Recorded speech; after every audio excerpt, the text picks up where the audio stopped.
وَقُلْنَا يَا آدَمُ اسْكُنْ أَنْتَ وَزَوْجُكَ الْجَنَّةَ وَكُلَا مِنْهَا رَغَدًا حَيْثُ شِئْتُمَا وَلَا تَقْرَبَا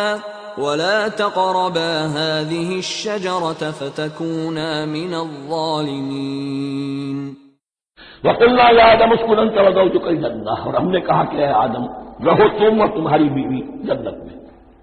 اب یہ جنت کون سی ہے؟ اکثر حضرات کے نام کر کے نزدیک یہ جنت کہیں آسمان ہی میں تھی، آسمان ہی میں حضرت آدم کی تخلیق ہوئی۔ البتہ یہ سب مانتے ہیں کہ ایک وہ جنت الفردوس جو ہے جس میں جانے کے بعد پھر واپس نکلنے کا کوئی امکان نہیں، یہ وہ جنت نہیں ہے جس میں کہ آخرت میں لوگوں کو جا کر داخل ہونا ہے، اس میں داخل ہونے والے کے نکلنے کا کوئی امکان نہیں۔ ایک رائے یہ بھی ہے، میرا رجحان اس رائے کی طرف ہے، تخلیق آدم اسی زمین پر ہوئی ہے۔ وہ جن مراحل سے گزری ہے تخلیق وہ ایک علیحدہ مسئلہ ہے۔ بایولوجی اور وحی دونوں اس پر متفق ہیں کہ مٹی سے، کرسٹ آف دی ارتھ سے انسان بنا ہے، اس پر اتفاق ہے، قرآن کا بھی اور بایولوجی کا بھی، جدید علم حیوانات کا بھی، علم الحیات کا۔ سٹیجز کیا ہے اس میں اختلاف ہو سکتا ہے، اس کو چھوڑ دیجیے، وہ اس وقت کا بحث نہیں۔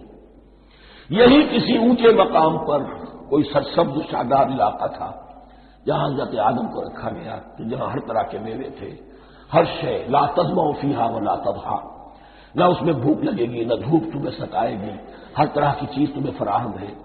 وہاں رکھے گئے ہیں صرف ایک ڈیمانسٹریشن کے لیے کہ انہیں نظر آ جائے کہ شیطان میرا دشمن ہے، وہ مجھے ورغلائے گا، طرح طرح سے میرے اندر وسوسہ اندازی کرے گا، میرے اور میری اولاد کے، صرف ایک ڈیمانسٹریشن۔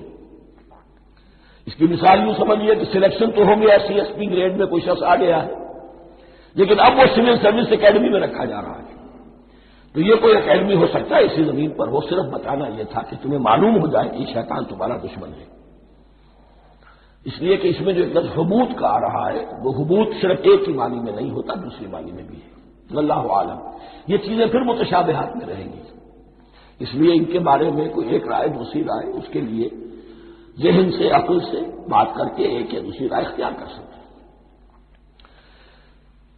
وَقُلْنَا يَا آدَمُ اسْكُنْ أَنْتَ وَزَوْجُكَ الْجَنَّةَ، اور ہم نے کہا کہ رہو اے آدم تم بھی اور تمہاری بیوی بھی باغ میں، اس باغ میں، الجنہ اس باغ میں، گویا کہ اشارہ کیا جا رہا ہے۔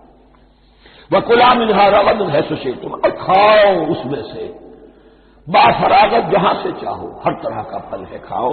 وَلَا تَقْرَبَا هَٰذِهِ الشَّجَرَةَ، یہاں پہ اس درخت کا نام نہیں دیا گیا، اشارہ اس درخت کے قریب مت جانا۔ فَتَكُونَا مِنَ الظَّالِمِينَ، تو تم ظالموں میں سے ہو جاؤ گے، تم حد سے گزرنے والوں میں سے ہو جاؤ گے۔ اب اس کی بھی حکمت سمجھیے کہ چونکہ ڈیمانسٹریشن کرانی ہے کہ تمہیں کسی چیز سے، ہزار چیزیں مباح ہیں دنیا میں، چند چیزیں پینے کی حرام ہیں، اب تم اگر ان ہزار مباح چیزوں کو چھوڑ کر حرام چیز کو پیتے ہو تو یہ تمہارا اختیار ہوا، جبکہ اللہ تعالیٰ نے مباحات کا دائرہ بہت وسیع رکھا ہے، جس سے چاہے چند رشتے ہیں جو بیان کر دیے گئے یہ حرام ہے، محرمات ہے، ابدیہ ہیں، ان سے تو شادی نہیں ہو سکتی، باقی کسی مسلمان عورت سے دنیا کے کسی کونے میں وہ شادی کر سکتے، کروڑوں کے آپشنز آپ کے لیے خالی کھلے ہیں، لیکن پھر بھی انسان شادی نہ کرے، زنا کرے، یہ گویا کہ اس کی اپنی خباثت نفس ہے۔ ایک نہیں، دو دو، تین تین، چار چار کر شادی کرو، اجازت ہے تمہیں۔ تو اس اعتبار سے مباحات، اب یہ پورا باغ تمہارے لیے مباح ہے، بس ایک درخت ہے اس کے پاس نہ جانا، اور درخت کا نام لینے کی کوئی ضرورت نہیں، تو آزمائش تھی نا، صرف ایک آزمائش اور اس کی ڈیمانسٹریشن۔